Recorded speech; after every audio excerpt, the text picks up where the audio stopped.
Michael, there's something I need to tell you. Wait a minute. It's been a year since my wife passed away. I couldn't refuse when my father-in-law asked me to marry her sister, so I agreed. But as soon as we started living together, I was speechless at the sight of my sister-in-law. I didn't know how much my wife and I owed to this person, and that ignorance was not an excuse. I am Michael. I work at a major corporation. I've been working at this company since I graduated, and 5 years later, I married Heather, a colleague who joined at the same time. It might seem like a normal romance to others, but for me, it was a great love. She was famous for being the most beautiful new employee when she joined. Her features were distinct, and her smile was adorable. Additionally, her casual gestures were very elegant, and her manner of speaking was effortlessly graceful. There were rumors that she must be a lady from a very good family. We were assigned to the same department, so for a while, I worked at the desk next to hers. At first, I was so nervous about working next to such a beauty that we hardly ever spoke outside of work-related matters. I think I was just another colleague to her. Despite our superficial relationship, things changed a bit after the welcome party for new employees.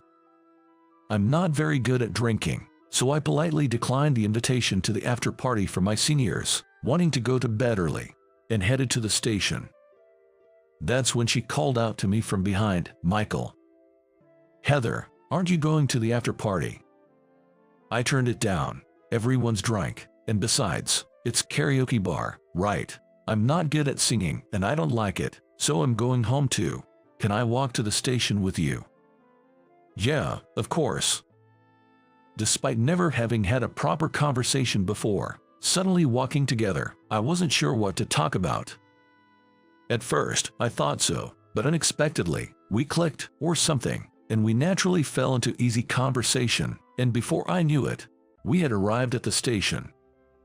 It turned out we were on the same line and going in the same direction. In that case, let's ride together. Sounds good. It would have been awkward to part ways there, so we ended up taking the train together naturally. We talked the whole time until she got off at her stop. After that, at work, we would say hi, chat about silly things, and whenever there was a drinking party, it became a standard thing for us to leave early together. She had many suitors, but I never saw her agree to go out with any of them. Seeing her smile made me smile too. The time we spent talking about trivial things gradually became something precious to me. Eventually, our relationship became the subject of rumors, and the seniors started teasing us. "Michael, you and Heather have been looking pretty close lately, huh? And you two are dating." I ended up being teased. But by that time, I had already developed feelings for her, so I was actually happy to hear that others thought so too. I wanted to ask her out. I wanted to tell her how I felt. I wanted to be more than just colleagues, not just companions on the way back from drinking parties, but to have a relationship where we could meet without any reason. But at the same time, I knew I had many rivals. Heather's getting cuter by the day, isn't she? I know. I heard the guys from the sales department are after her too. Seriously.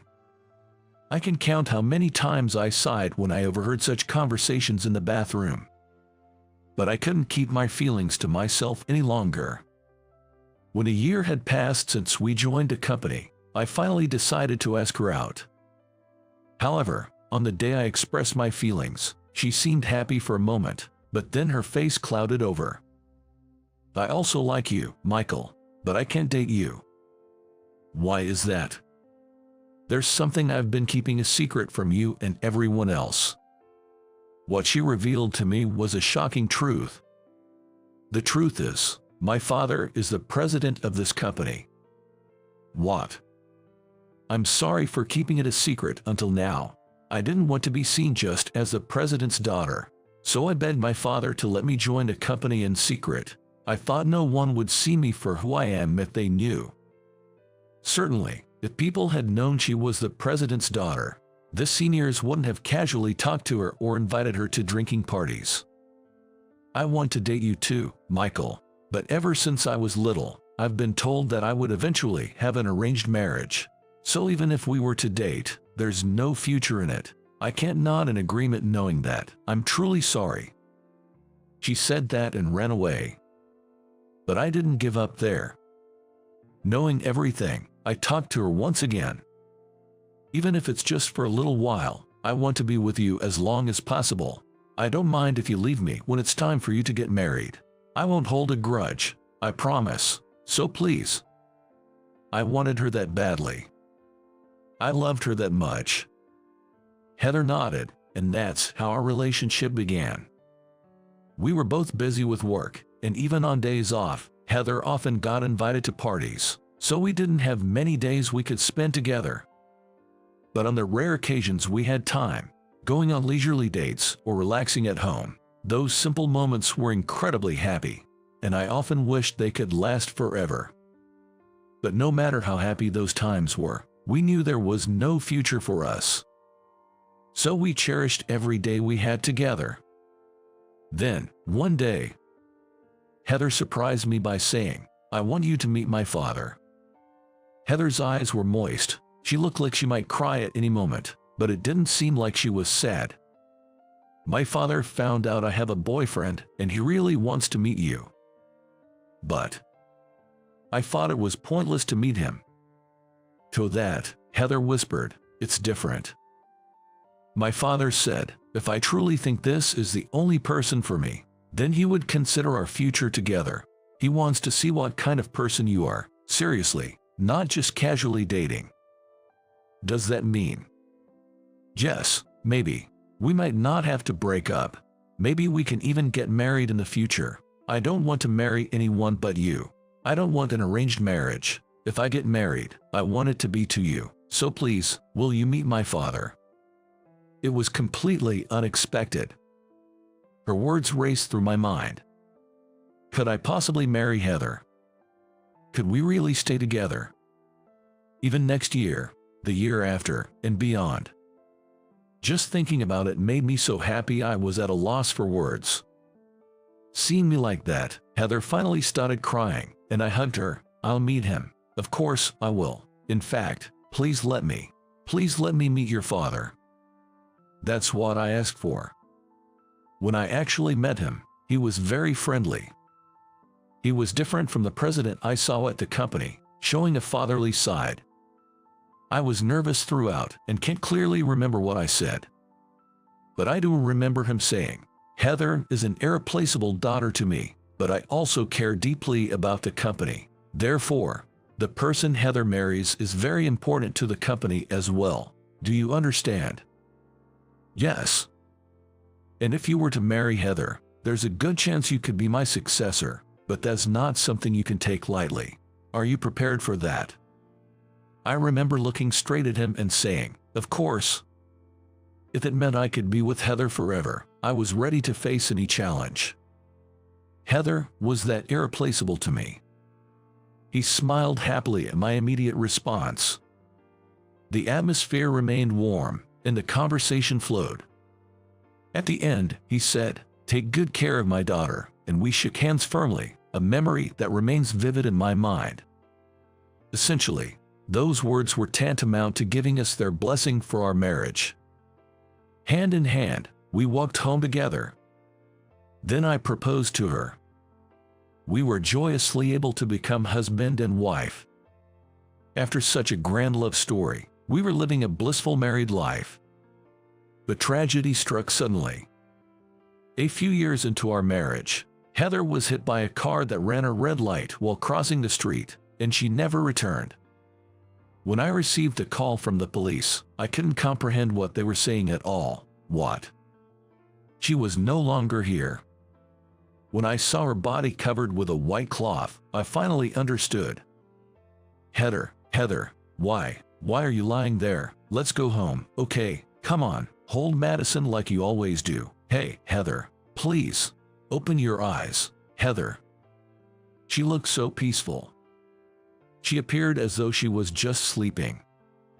This happened just 3 months after Heather gave birth to our first daughter, Madison. It was an accident that occurred while she went out to buy diapers, saying we were running low, and I was watching Madison. Only Madison's cries, seeking her mother in my arms, echoed in the room, and all I could do was break down in tears. Due to the suddenness of our parting, I was almost in a daze during the wake and the funeral. I kept staring at her photo on the altar, wondering why Heather wasn't beside me, as tears involuntarily spilled out. I couldn't accept it, couldn't make sense of it. Why did this have to happen? If only I had gone to buy them at that time. If I had stopped Heather. Or if I had bought the diapers on my way home from work. My mind was filled with these what-ifs, and I felt like my consciousness was sinking deeper into a dark abyss. Even though the attendees offered their condolences, I could hardly respond. Madison. Hearing Madison cry in my arms, as if she was calling for her mom, made me break down crying again, even though it was impossible. But crying forever wouldn't help. Heather was no longer here. But Madison was in my arms. She's here. I have to protect her. I have to raise her. Madison is a treasure for both me and Heather. Heather is no longer here. So, I decided to dedicate my life to raising her. To cherish her while loving Heather. That's when Heather's parents offered for us to live together. But at that time, I was so engulfed in despair that I couldn't hear anything, only thinking that I had to be strong, that I had to raise Madison, and I couldn't give a proper response. I will raise her. Although I was determined, the reality of a single father working while raising an infant was far more challenging than the word difficult could describe. Housework wasn't an issue since Heather and I had shared the chores, and I had mostly taken care of them. But this was my first time taking care of a child alone. Diaper changes were still not perfect, and Madison would end up crying.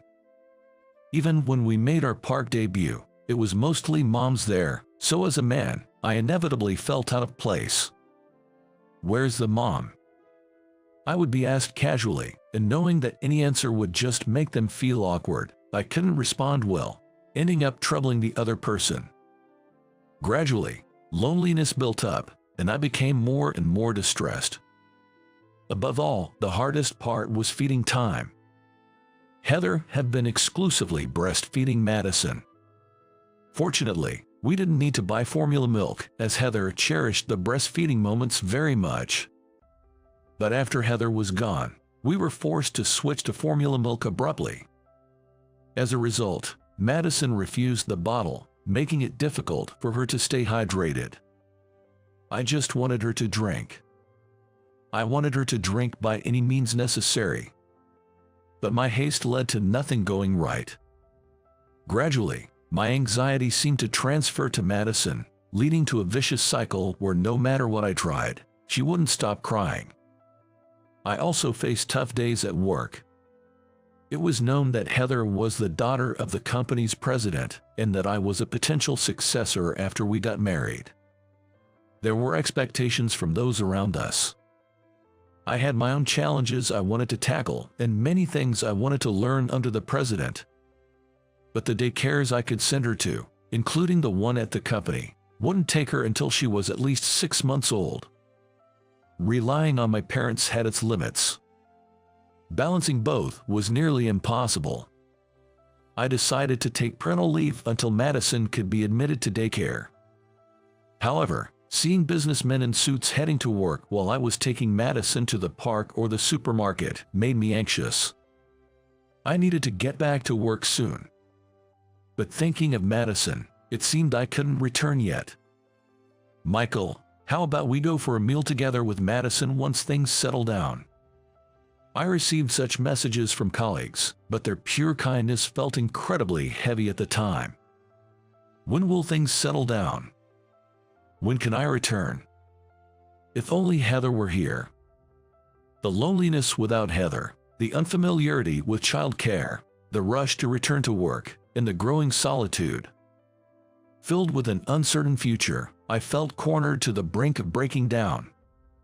Eventually, I was so stressed that I developed a rash all over my body, resembling hives. A year had passed in such a lifestyle, when I was suddenly summoned by my father-in-law, Mr. Wilson, and headed to my in-law's house. "How may I help you?" As I asked while having tea in the living room, he said, "Actually, I have a proposal for you, Michael, which is why I asked you to come." "A proposal?" "Yes, Yolanda, come in." At his call, a woman who closely resembled Heather entered the living room. It was Heather's sister, Yolanda. "It's been a while, Michael." "Yolanda, it's been a while." "Yolanda, have a seat." "Michael, may I get straight to the point?" "Yes." As Yolanda sat across from me, my father-in-law, with a resolved expression, began to speak. "Actually, I'd like to ask you to take care of Yolanda, that's what I'm thinking." What could that mean? As I asked for clarification, he said, "I want you to marry Yolanda," leaving me speechless. "Michael, please." "No, what?" "Please." "But I'm not thinking about love or marriage anymore, and even though I think Yolanda is wonderful, I still love Heather. I understand how much you cherished and loved my sister. I know it painfully well. That's why I don't need love or romance. You don't have to love me. I just want to be by your side. Please, make me your wife, please." "Yolanda, if marriage is not an option, I don't mind just living together. So please, I beg of you." Her earnestness made me wonder if there was some deeper reason behind her request. But what would Heather think if I agreed to this? Would she be sad in heaven? With that thought, it was hard to say yes. Yet, considering it was a request from Yolanda, whom Heather adored, it was also hard to outright say no. With this new dilemma, I was at my wit's end. At that moment, perhaps sensing the serious atmosphere or the heavy air, Madison began to cry loudly. My mother-in-law tried to soothe her for a while, but with no success. Let me take over," I said as I took Madison to calm her down. But even in my arms, she wouldn't stop crying, and I was at a loss. "May I hold Madison?" Yolanda asked. Yes, of course." Surprised by her request, I hesitantly handed Madison over to Yolanda, and to my amazement, she stopped crying immediately. "Oh." She stopped crying. Both my in-laws and I were astonished, but Yolanda looked at Madison with such a tender, maternal gaze, as if she were her own child. It was like seeing a true mother-daughter pair, and in Yolanda's presence, I felt as if Heather was there.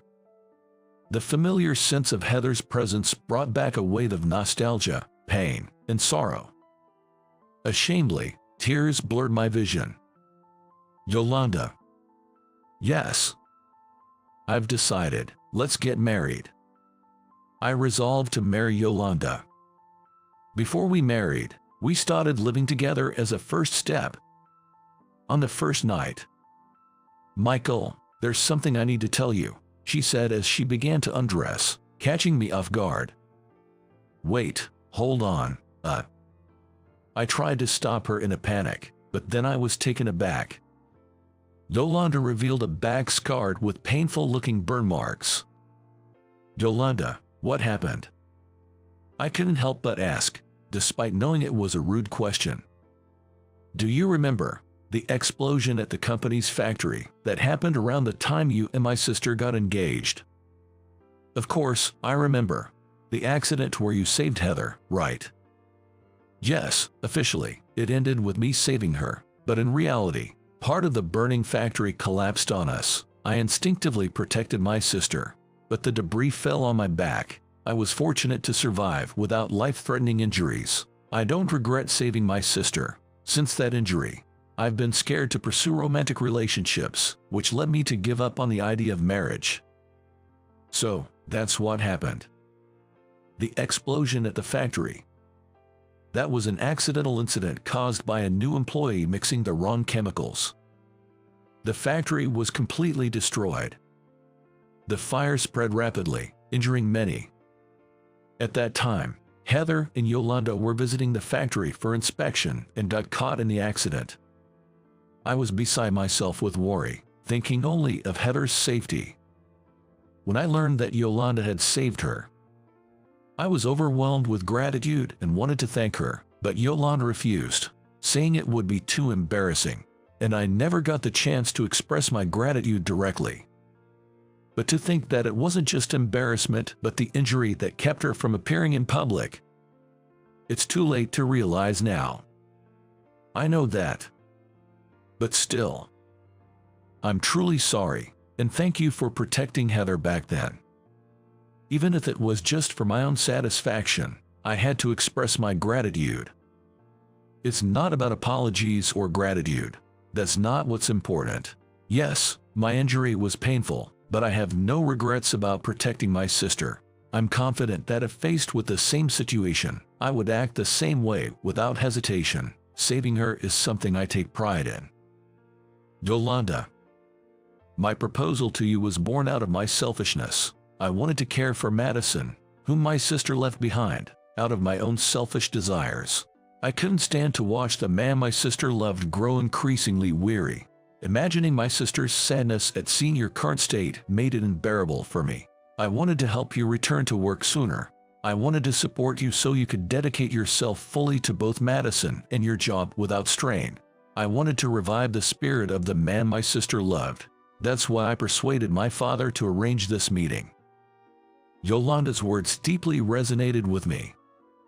I'm quite a bit younger than my sister, so when our parents were busy, she practically raised me. If I was afraid of the dark, she joined me in bed every night, always singing a lullaby before reading me a storybook, despite her own fatigue. Without a single complaint, she'd stay awake smiling until I fell asleep. She hugged me countless times during tough, sad, or lonely moments and shared in my joys. I loved my sister more than anyone else. She was the most important person to me. Heather often said the same. She considered you more precious than anything else, more like a daughter than a sister. She felt the same loneliness when your parents were busy, and taking care of you was her solace. Being with you made her loneliness vanish. Just looking at your sleeping face gave her the strength to persevere through hardships. For Heather, you were an irreplaceable treasure. Heather, I'm well aware of how deeply you loved Heather, and I know you cherish Madison too. But that doesn't mean you should sacrifice your own life. Marrying me for Heather's sake is absolutely not right. Michael, I too hastily agreed to marry, and I'm truly sorry. Let's not go through with the marriage, okay? I regretted consenting to the marriage, especially since I felt as if I saw Heather and Yolanda. It was a disservice to Yolanda. What was I thinking? Convinced by my argument, Yolanda agreed not to marry me. When we informed my in-laws of our decision not to marry, they seemed surprisingly relieved. Seeing Yolanda in tears, apologizing and saying, "I'm sorry for being selfish and causing trouble for everyone," I too felt relieved. Although we called off the marriage, Madison and I decided to live with my in-laws. Yolanda also lived there and agreed to help care for Madison until she was older, along with my mother-in-law. They persuaded me that raising her in a large family with many caring adults was best. I had almost dismissed this proposal during the funeral, so revisiting it was an eye-opener. Our lives visibly changed after we started living together. Primarily, Yolanda's assistance with Madison enabled me to return to work. I adore Madison. She's my most precious. However, having personal time after returning to work helped me reset mentally. Raising an infant always involves constant vigilance. As a result, parents are always on alert. The moment that tension eased, I felt a significant relief. I could also view my lifestyle objectively. Though I believed I was doing well, I realized in hindsight that I could have leaned on others more. Indeed, Madison became more expressive than when I was struggling alone. Work-wise, a lengthy hiatus could make it difficult to regain one's rhythm. However, my relatively swift return allowed me to resume my duties smoothly. I'm even slated to begin formal training as the successor to the company president soon. I once inquired with my father-in-law about the possibility of medical treatment improving Yolanda's burn scars. However, current medical treatments couldn't fully heal such scars, especially since Yolanda had other burns besides those on her back. She showed me the scars on her back because they were the most prominent and easiest to understand, but it seems difficult to remove them all. Initially, Yolanda was quite reluctant about romance, but as I persistently assured her, "You should be proud of those scars. I want you to be proud of them for Heather's sake too. Thank you sincerely for protecting her," she gradually became more positive. My in-laws are now seeking a suitable match for Yolanda, someone who fully understands and embraces her past. She seems happy, having found someone she gets along with and occasionally going out to eat with. Yolanda has been proactively taking care of household chores and looking after Madison at my in-laws' home. I'm confident she'll make a wonderful wife, so I hope she finds happiness with a good partner. As for me, I was officially announced as the next company president shortly after my return. I've been working harder than ever, breathed by encouragement from those around me, and feeling the weight of my father-in-law's expectations and his stern yet loving guidance. Now is the time to meet those expectations. Madison is thriving in the large family environment and has even started talking recently. Although it's often hard to understand her babbling, the first time she called me daddy, I was moved to tears. Despite many challenges, that one word made everything worthwhile. However, due to my training, work has become busier, and I've had regrettably less time with Madison lately. I'm worried that Madison might forget me if this continues. Yet, seeing her adorable sleeping face every night brings me happiness. Months after we started living together, we all went to visit Heather's grave. Despite the courtesy of my in-laws to allow Heather to be placed in my family grave, I prepared a new one for her, wanting her to rest peacefully in heaven, away from my ancestors. The grave is in a beautiful, refreshing spot surrounded by lush lawns, where the sunlight is soft and the breeze is gentle. The air is fresh, flowers bloom wildly, making it a beautiful place. I plan to be laid to rest here when I go to heaven, to share with Heather the story of my life. It's a small dream I can share with anyone. I almost laugh at myself as I arrange the flowers I brought and clean the tombstone. I came to see you again this year, Heather, I say, joining my hands and closing my eyes to update her on recent events. I talk about work, my in-laws, Yolanda, starting to live together, and Madison. After finishing, I call Madison over. "Come here, Madison." "Heather, this is Madison. She's grown, hasn't she? Your mommy is resting here." "Mommy?" Madison asks. "Yes, your mommy. Say hello." I encourage her. Madison seems unsure but greets after a moment of thought, making us all smile with her cuteness. After Madison and I finish our updates, my in-laws and Yolanda also pay their respects. I look up at the sky, feeling saved by my in-laws and Yolanda. I want to repay their kindness soon, which means I must work hard in both my job and parenting. "Heather, I'll keep doing my best, so it'll be a while before I join you. Sorry, but please keep watching over us," I say. Madison grips my hand tightly. I cherish this happiness, determined to keep living. That's what I think.